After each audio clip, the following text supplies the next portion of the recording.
Sidang Jumat yang dirahmati Allah Subhanahu wa taala, kita pahami bahwa ajaran Islam adalah ajaran yang sempurna, ajaran yang mudah dilaksanakan, ajaran yang sesuai dengan fitrah. Jiwa kita ini harus dibiasakan melakukan kebaikan-kebaikan maraton sebelum kita memasuki bulan Ramadan. Maka 2 bulan kita persiapkan diri kita agar kita terbiasa melakukan kebaikan-kebaikan, agar kita tidak termasuk orang-orang yang menyesal. Setelah bulan Ramadan, kebanyakan orang-orang saleh terdahulu mereka tetap berdoa, Rabbana taqabbal minna innaka antas samiul alim wa tub alaina innaka antat tawwabur rahim. Rabbana taqabbal minna, ya Rabb, kami terima dari kami amalan kami.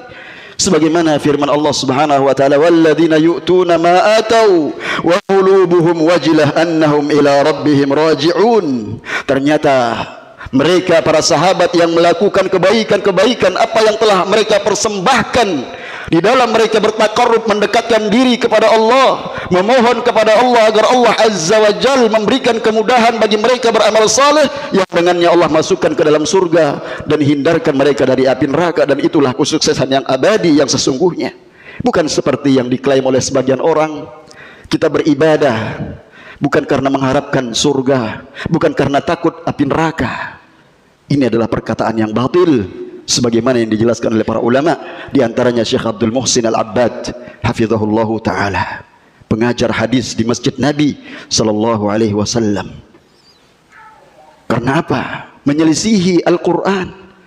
Kita diperintahkan oleh Allah Subhanahu wa taala, jika engkau ingin masuk surga, udkhulul jannata bima kuntum ta'malun, kata Allah, masuklah engkau ke dalam surga dengan sebab amalan kalian. Ba di sini ditafsirkan oleh para ulama adalah bab as-sababiyah, sebab kalian akan masuk surga jika kalian melakukan amalan. Tapi bukan ba lil iwad sebagai pengganti amalan kalian, sebagaimana dalam hadis, lan yadkhula ahadukum al-jannata amalahu, lan yadkhula ahadukum bi'amalihi al-jannata. Qalu wa ma anta ya Rasulullah, qalu wa la ana illa an yataghammadani Allah bi rahmatin minhu. Bahwa tidak ada seorang pun yang masuk surga dengan sebab amalnya. Ba di sini adalah lit ta'wid, kalau maknanya menggantikan amalan kita yang sedikit.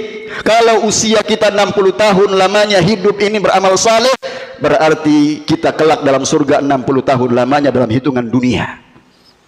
Tapi Allah berikan balasan dalam surga yang selama-lamanya. Tidak ada lagi kematian. Yang ada adalah kebahagiaan, kesenangan. Bahkan kita memandang kepada wajah Allah, kenikmatan yang paling menikmat yang tidak ada taranya. Sehingga itulah doa yang selalu kita mohon kepada Allah. Allahumma inni as'aluka ladzatan nadhari ila wajhik. Ya Allah, aku memohon kepada engkau memandang kepada wajahmu, kelezatan dalam memandang wajahmu ya Allah. Kita ingin berjumpa dengan Allah Azza wa Jal dengan modal amal kita yang sedikit. Kalau kita kemudian ikhlas, kalau kita berharap kepada Allah Subhanahu wa taala, mengikhlaskan setiap amalan yang kita lakukan, kemudian mengikuti petunjuk Nabi sallallahu alaihi wasallam, maka 2 syarat diterima amalan telah kita lakukan. Sepenuhnya kita tawakal kepada Allah Subhanahu wa taala. Mengapa? Karena surga dan neraka adalah merupakan tempat kembalinya manusia dan jin. Dan disitulah mereka diuji. Siapa di antara mereka yang terbaik amalnya? Siapa di antara mereka yang senantiasa berlomba-lomba? Ulaika yusari'una fil khairat wa hum laha sabiqun. Mereka-mereka yang telah memberikan apa yang telah mereka berikan kepada Allah dalam keadaan hati mereka takut kalau amal mereka tidak diterima. Ya. Sedangkan mereka yakin akan kembali kepada Allah. Apa yang mereka akan dapatkan ketika mereka berjumpa dengan Allah Azza wa Jal? Mereka khawatir kalau amal mereka itu sia-sia. Mereka lah yang berlomba-lomba dalam kebaikan, bersegera dalam kebaikan, dan mereka saling mendahului. Sidang Jumat yang dirahmati Allah Subhanahu wa taala, surga dan neraka kita pahami dalam hadis Muadz bin Jabal radhiyallahu an telah diciptakan oleh Allah Subhanahu wa taala. Jangan kita menyia-nyiakan waktu kita di mana kita akan menyesal. Orang-orang yang berbuat dosa di akhir bulan Rajab ini mereka masih berpesta pora. Kita lihat bulan Sya'ban mereka tidak mempersiapkan diri. Mereka masuk di dalam bulan Ramadan, mereka kemudian melecehkan dan tidak mengindahkan syariat-syariat yang agung di dalam bulan suci Ramadan. Mengapa? Karena mereka tidak mempersiapkan diri. Oleh karena itu, sidang Jumat yang dirahmati Allah Subhanahu wa taala, kita sadari bersama kehidupan kita sangat terbatas, kesehatan kita dan umur kita, kemudian waktu luang kita. Maka marilah kita memanfaatkan usia kita ini.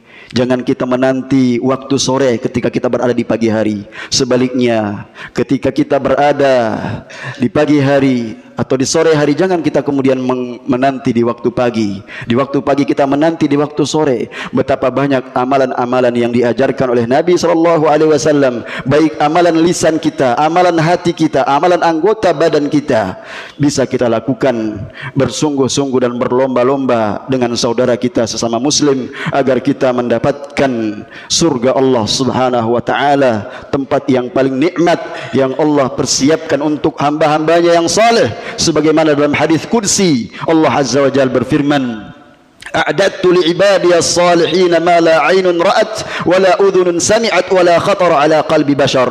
Aku telah persiapkan untuk hamba-hambaku yang saleh apa-apa yang tidak pernah terlihat kenikmatannya oleh pandangan manusia, pendengaran manusia, dan tidak pernah keindahan itu terbetik dalam hati manusia. Sungguh betapa indahnya surga Allah Subhanahu wa taala.